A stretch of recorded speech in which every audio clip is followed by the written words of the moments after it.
Hey boaters, Keith McGowan here. I am the Outboard Dad, here to help you have a better boating experience. Today we're going to get into a little motor swap. We have a Crossflow motor here. I love these old motors. It's got bad cylinders, so customer wanted a new motor. So I have the 150 horse that you saw in some of my videos that I went through and did some repairs on their trim and tilt. Did some seals on there and also did a water pump. Checked out the lower unit, pressure tested it. There was a fuel leak on it. A few things we went through to make sure that motor was up and running and ready to go for somebody else. So didn't want to invest the money in a new motor for his boat. He's not sure how many more years he's going to get out on the water. So he decided to spend a little less and get a used outboard that has good compression. We did a compression check on that motor as well. But today we're going to get into how we swap it. Don't forget, my used outboard motor buying guide is for sale on Amazon for $20 and for a limited time offering a free session over the phone if you send me proof of purchase to keith@outboarddad.com. It's a little chilly out here today in February, but the sun is out and I love being out in the sunshine. So we're just going to get into a couple things we're going to need to do to change out this motor. The basics, of course, battery cables disconnecting, not something we need to go crazy with you guys to show you how it works, but we disconnected the battery cables, fuel line. The VRO was already disconnected off of this, and the customer actually wants the new motor or the new used motor to not have VRO as well so that he can mix it. Did some research. I encouraged him to do that.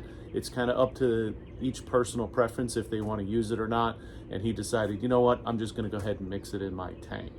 We got, as I said, we got our battery cables disconnected. We got our throttle and shifter cables disconnected. We're gonna record exactly the position because it is a 25-inch motor.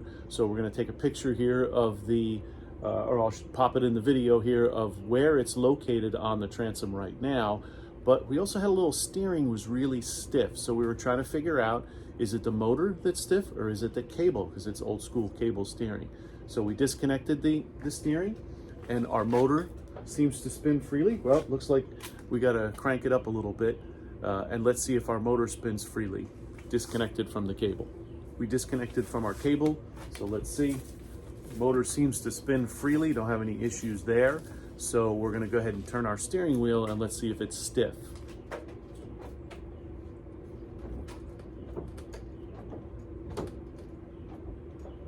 So it looks like it's our cable. We're gonna go ahead and pull it out and see if we can grease it up to get it working properly. Maybe save them a few bucks. If not, that'll have to be replaced. So let's take a look at our mounting next. So we wanna record exactly the holes and the position of where the bolts are right now. So we put the new motor in the same exact position. As you can see, I already took the two bottom ones off and got things nice and loose. We're also going to make sure we seal up around here to make sure there's no moisture that gets in. This transom is in great shape. This is a beautiful old Grady white that's been well maintained. Nice trailer. It is a steel trailer, so I'm assuming he's out in Pennsylvania, so I'm assuming he's going to be using mostly fresh water, but you have to be careful with the steel trailers, of course, in the salt. So let's get this motor rigged off and let's see what we can do with this cable.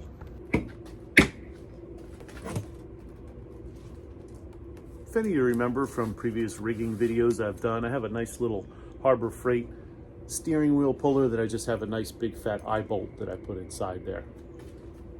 We have our engine hoist hooked up. I like to get a little weight off of it before I go ahead and loosen up those bolts the rest of the way, just to make sure we're not dropping anything.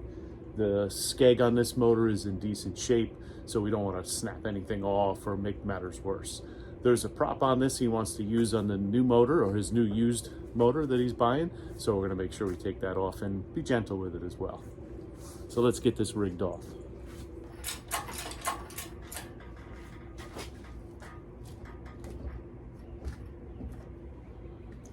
So I'm doing my best to leave the bolts in and not have to remove them. They're already sealed and everything on the inside. So I'm trying to slide the motor back. So we're only resealing the one side. Reuse our zincs.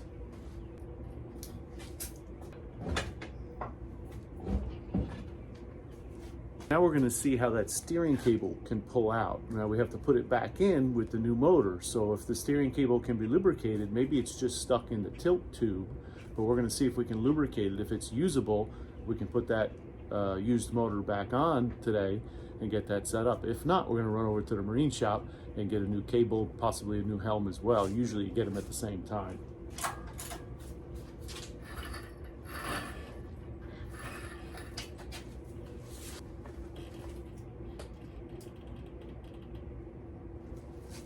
pretty tight, but it is coming out.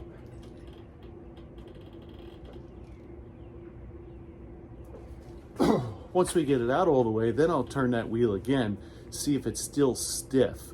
We can even pull the cable out and grease it up and put it back in, try that again as well. It's always worth a shot.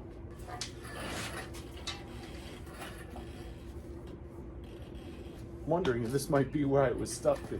It's stuck in this tilt tube pretty good.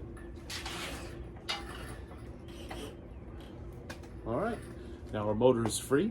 We're gonna put this motor aside and then we'll play with that steering cable. All right, so we got our motor off, went and turned our steering wheel, and it is stiff. So it's not, obviously we knew it wasn't the motor, so it's definitely the cable. Now we have to identify, is it the helm or is it just the cable? Maybe we can get away with just running a new cable in. So let's see. As I started to remove it from the helm, the cable started to come out. So I have it cleaned up here, and we're gonna try and pull this, and it does not want to budge. So looks like we're gonna have to go ahead and get a new cable for this. I'll take the cable out. I'm gonna make sure the helm spins freely, and then we'll take it down to the Lockwood Boat Works probably, see if they have one. I'll probably measure it and call them first, see if they have it. We have our cable out now. Tried to work it back and forth and try to lubricate it up. Just isn't moving. So we're gonna take these numbers here. Looks like an SSC 7217, 17 foot, October 1988, huh? So this has been in there for a while. And we're gonna take those numbers and call our local marina, maybe even West Marine. Let's see who has it so we can get this done. In the meantime, I can go ahead and mount our new motor because we'll be able to fish this cable in and have enough slack to get it in the motor. We have our motor rigged up, ready to go. I like to use some high quality silicone, stuff that's bath and kitchen. I've found to work very well. Let me know your opinion, what you think. Some guys have to use their marine quality sealers on everything. That's fine, I'm not against it. Most of this is already sealed up. The 4 bolts, as you can see, are sticking out. We did not pull them out or disrupt them in any way. I'll also put some sealer on the inside as well around the heads of the bolts and so on and so forth, just to be sure. But we don't want to disrupt it if we don't have to, because I don't want any moisture getting into this transom. So I'm going to put a little sealer around it, and then we're going to mount this motor. I looked closely, it didn't see any other holes in the transom. Sometimes you'll see some holes. You want to caulk them up too to keep the moisture out. So let's get this motor mounted. Once you get the top bolts lined up and you get them started, you get the bolts, the nuts on there a little bit with the washers, then we can go ahead and put the zincs on the bottom on this motor, because this one has a thicker transom mount. So this is a looper motor, the loop charged motor. So it has that thicker mount on the transom mounts on this particular motor. So these won't go on there because the bolts won't be long enough. Got some stainless steel washers as well. The ones that were on there were a little rusted out. So we're gonna put these zincs on the bottom so he still has zincs, which is good. And then we'll tighten it up.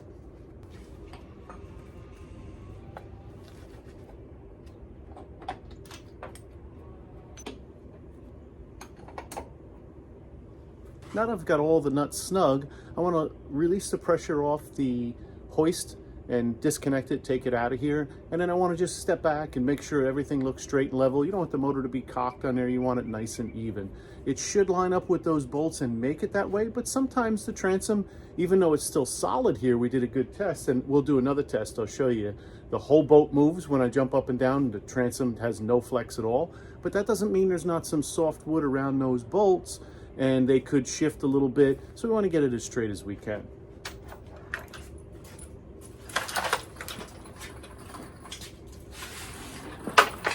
Also want to be careful when you're lowering down to make sure your skeg's not hitting the ground. I have concrete here. You know, if you're in the dirt or something, it's probably not as big of a deal, but we want to make sure we're free moving, that while we're lowering and tightening this up, that we're not cranking down on that skeg. So we're just going to go ahead and tighten this up.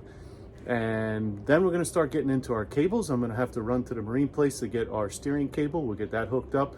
Then we'll get our throttle cables and our shifter cables hooked up and our battery cables hooked up. We're going to disconnect the VRO on this in the next episode. So please like, subscribe, send any comments that you have, and we look to see you soon when the weather gets warmer for me. I'm not going out in the water now. Have a great day.